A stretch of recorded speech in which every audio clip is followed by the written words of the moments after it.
Movie की start में हम एक चेक पोस्ट को देखते हैं जिसपे गाड़ियों को स्प्रे किया जाता है। अब ये पिकअप ड्राइवर उनसे पूछते हैं कि स्प्रे क्यों की जा रही है। वो उससे बताता है कि आगे बायोटेक डिस्ट्रिक्ट में लीकेज हो गई है जिनकी वजह से उन्हें ये करना पड़ रहा है। तभी इस ड्राइवर की फोन पे एक कॉल आती है। जो ही वो फोन की तरफ देखता है तो इसकी गाड़ी से एक हिरन टकराती है। ये बाहर निकलता है, उसे देखता है वो मर चुकी होती है। जो ही ये ड्राइवर वहां से चला जाता है वो हिरन फिर से जिंदा हो जाती है और उसकी आंखें कुछ अजीब सी हुई होती हैं। उसके बाद हम सोको नाम के एक आदमी को देखते हैं जो कि एक फंड मैनेजर का काम कर रहा होता है, जो अपनी बीवी से अलग होता है। उसकी एक छोटी बेटी भी होती है। उसकी बर्थडे वाले दिन उसके लिए गिफ्ट लाता है जो कि उसे बिल्कुल पसंद नहीं आता और वो बेटी अपने बाप से माँ से मिलने के लिए जिद करती है जो कि बुसान में होती है। उसके फादर उसको बोट टालने की कोशिश करते हैं लेकिन आखिर में वो मान जाते हैं। तभी ये बुसान की ट्रेन का टिकट लेते हैं और उसमें बैठ जाते हैं। इस ट्रेन में और भी लोग सफर कर रहे होते हैं जैसे कि एक प्रेग्नेंट लड़की सेम जॉन और उसके हस्बैंड सेंगवा, और उसके बाद एक बास्केटबॉल टीम भी इस ट्रेन में सफर कर रही होती है जो कि बुसान की तरफ जा रहे होते हैं। अब जैसे ही ट्रेन निकलने लगती है उसका डोर बंद होने से पहले एक लड़की अंदर घुस जाती है जिसके पाँव पे किसी के काटने का निशान था और फिर देखते ही देखते वो एक ज़ॉम्बी बन जाती है और ज़ॉम्बी बनते ही वो ट्रेन में मौजूद एक वर्कर को काट लेती है जिसके बाद वो वर्कर भी ज़ॉम्बी बन जाती है। ऐसे होते होते ये वायरस बहुत तेजी से ट्रेन में फैलने लगता है और सब लोग अपनी जान बचाने के लिए भाग रहे होते हैं जिसकी वजह से बहुत सारे लोग इस वायरस की लपेट में आ जाते हैं और कुछ पैसेंजर यहाँ से बचने के लिए दूसरे बॉक्स में जाने की कोशिश करते हैं। अब वो जिस बॉक्स में जाते हैं वहाँ पे ज़ॉम्बी इन्फेक्शन अभी तक नहीं आया था, जबकि ट्रेन की न्यूज ब्रॉडकास्ट में ये बताया जाता है कि ये इन्फेक्शन ना कि इस ट्रेन में बल्कि पूरी कंट्री में फैल चुका है और ज्यादा से ज्यादा लोग इस वायरस की लपेट में ऑलरेडी आ चुके हैं। जब ये ट्रेन किसी दूसरे स्टेशन पे जाके रुकती है वो सिटी की तरफ भागते हैं लेकिन बाहर निकलते वो इर्द गिर्द देखते हैं कि यहाँ के सभी लोग ऑलरेडी ज़ॉम्बीज बन चुके हैं जो कि इन पर हमला करने लगते हैं, जिसकी वजह से वो वापस ट्रेन की तरफ भागते हैं क्योंकि उन लोगों के लिए अब यही एक सेफ प्लेस हो सकती है। ट्रेन में बैठने की भाग दौड़ में सभी लोग अलग अलग बॉक्सेस में बैठ जाते हैं और उसके बाद ट्रेन का कंडक्टर इस ट्रेन को बुसान ले जाने का फैसला करता है क्योंकि उसे रिपोर्ट मिली होती है कि बुसान उन शहरों में है जहाँ पे अभी तक ये वायरस नहीं फैला।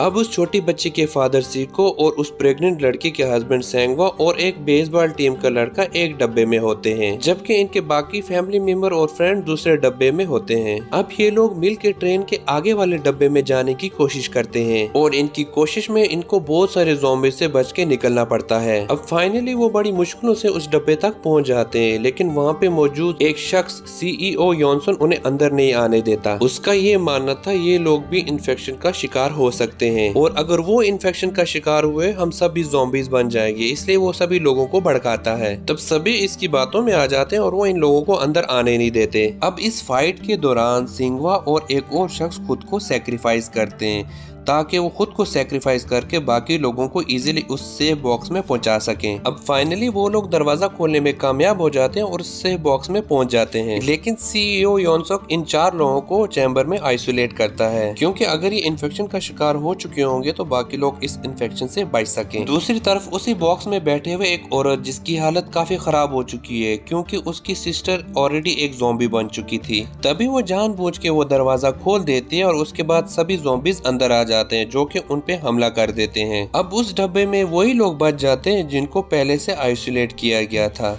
उसके बाद वो CEO एक ट्रेन वर्कर खुद को वॉशरूम में बंद करके अपनी जान बचा लेते हैं। फिर हम देखते हैं इस ट्रेन का रास्ता ब्लॉक हो चुका था जिसकी वजह से इस ट्रेन की पटरियां बंद थीं। अब जैसे ही ये ट्रेन रुकती है बच्चे पैसेंजर किसी दूसरी ट्रेन की तलाश में निकल पड़ते हैं। तभी इस तलाश में एक बहुत बड़ा हादसा होता है जिसकी वजह से सभी लोग एक दूसरे से बिछड़ जाते हैं। अब वो CEO और वो ट्रेन वर्कर जिस वॉशरूम में होते हैं वहाँ पर बहुत सारे ज़ॉम्बीज आ जाते हैं। वो CEO खुद को बचाने के लिए उस वर्कर को ज़ॉम्बी के आगे करता है और वहां से भाग निकलता है। अब हम देखते हैं कि योनसक खुद को बचाने के लिए दूसरी ट्रेन की तरफ भागता है, उसके पीछे ज़ॉम्बी लगे होते हैं। ट्रेन का कैप्टन उसे जब बचाने के लिए आता है लेकिन यहाँ पे भी वो सेल्फिश हो जाता है। वो ट्रेन के कैप्टन को ज़ॉम्बीज के आगे डाल देता है और खुद वहां से भाग जाता है लेकिन ज़ॉम्बीज ऑलरेडी उसे काट चुके होते हैं। अब योनसक भी एक ज़ॉम्बीज में कन्वर्ट हो चुका होता है और बचे हुए लोगों पे अटैक करता है। सीकू पे वो जो अटैक करता है तभी सीकू उससे लड़ता है लेकिन इस फाइट के दौरान वो सीकू को काट लेता जाता है। सीको यहाँ पे समझ जाता है कि वो भी अनकरीब ही ज़ॉम्बी बन जाएगा क्योंकि ऑलरेडी ज़ॉम्बी ने उसको काट लिया है। ये सोचकर वो अपनी बेटी और सिम जोंग को एक रूम में बंद कर देता है और जाने से पहले वो अपनी बेटी से अपनी लाइफ के लास्ट वर्ड कहता है। अब यहाँ पर सीको काफी इमोशनल हो जाता है।